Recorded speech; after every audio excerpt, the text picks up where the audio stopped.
Welcome friends to the channel. Today we are going to learn inheritance in C++. In the last lecture we learned about what is inheritance, what are mode specifiers, and also we learned about the code reusability, the idea of code reusability, what is it and how does it happen. So we did that, and if you haven't watched that, please go to the channel, and the second video is that inheritance video, so go and watch it. आज हम types of inheritance को जानेंगे, जैसे कि 4 types है, जैसे कि हमें पता है। इन चारों टाइप्स को पूरे डिटेल में जानेंगे कि कैसे है, इसका सिंटैक्स क्या होता है और क्या होता है, और कुछ कोड्स भी हम देखेंगे। अब फर्स्ट से हम लोग स्टार्ट करते हैं single level inheritance, multi level inheritance, then we have multiple inheritance, then we have hierarchical inheritance. So ऐसे हम धीरे धीरे सारे इनहेरिटेंस को देखेंगे, उनके कोड्स को देखेंगे एंड उसके एक्सप्लेनेशंस भी देखेंगे। Okay, so let's start. So I have the first inheritance, that is the single inheritance. So what is the definition of it? इसका डेफिनेशन होता है दैट इट हैज़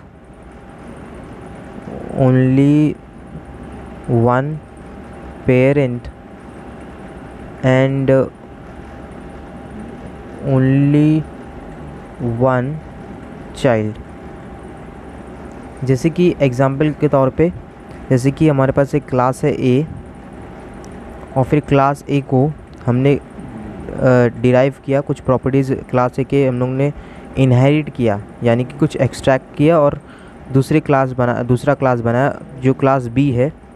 तो ये जो क्लास है दैट इज़ दी पेरेंट, ये parent है, class है। ये क्लास जो है ये चाइल्ड क्लास है। इसको हम लोग बेस भी बोल सकते हैं और इसको हम लोग डिराइव भी बोल सकते हैं, कुछ नहीं, बस अलग अलग नाम है। तो अब हम सिंगल लेवल इनहेरिटेंस के सिंटैक्स को जानेंगे। जैसा कि हमें पता है कि इनहेरिटेंस का सिंटैक्स कैसा होता है, class as a keyword, then उसके बाद जो न्यू डिराइव्ड क्लास है उसका नेम, यानी कि new class name, new class, then we have a colon, उसके बाद आता है मोड स्पेसिफायर, किस मोड में हम उसको इनहेरिट कर रहे हैं। उसके बाद हमारे पास आता है ओल्ड क्लास नेम, जिससे हम डिराइव कर रहे हैं। Then we can have a open curly braces, closing curly braces, and इसके अंदर डेटा मेंबर्स और फंक्शंस को डिक्लेयर एंड डिफाइन कर सकते हैं।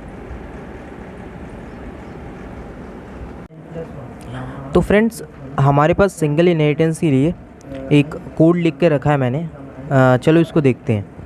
तो इसमें as we know first we have to write hash include and using name space std।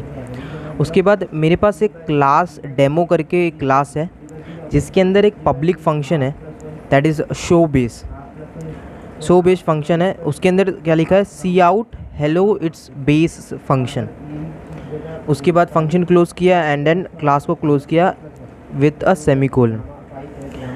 Then we have inherited this demo class into another class, that is a demo derived class.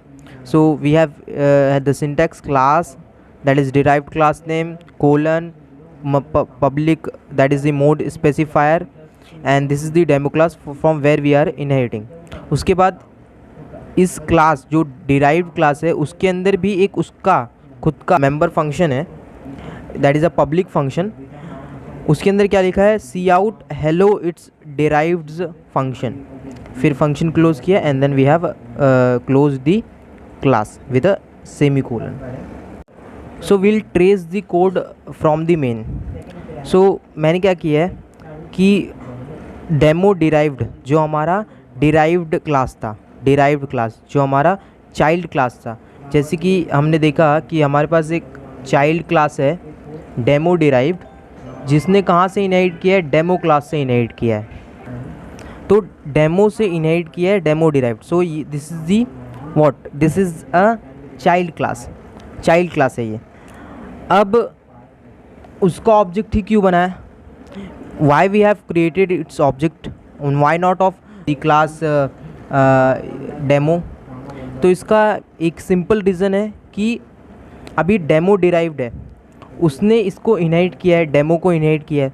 सो अगर हम लोग इसका demo derived यानी कि जो child class है इसका अगर ऑब्जेक्ट क्रिएट करते हैं तो इसके ऑब्जेक्ट से इसके मेंबर फंक्शन को तो कॉल ही कर सकते हैं, बट इसके मेंबर फंक्शंस को भी कॉल कर सकते हैं because it has been inherited into this class, child class.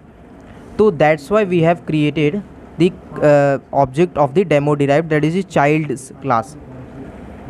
Now what is the meaning of dd? For simplicity I have just the object name I have given as dd.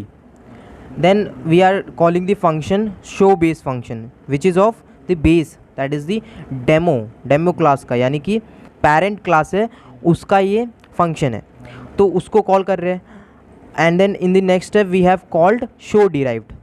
सो जब show base को हम लोग call करेंगे तो pointer कहाँ जाएगा, pointer जाएगा, programme का पॉइंटर इस पर्टिकुलर एड्रेस लोकेशन में जाएगा. बट ये तो दूसरे क्लास का बोलते फंक्शन है. But we have since we have inherited this class into this demo derived, ये भी वर्चुअली एग्जिस्ट करता है इस पर्टिकुलर क्लास में, तो इसको कॉल किया है. Then after that we have called this show.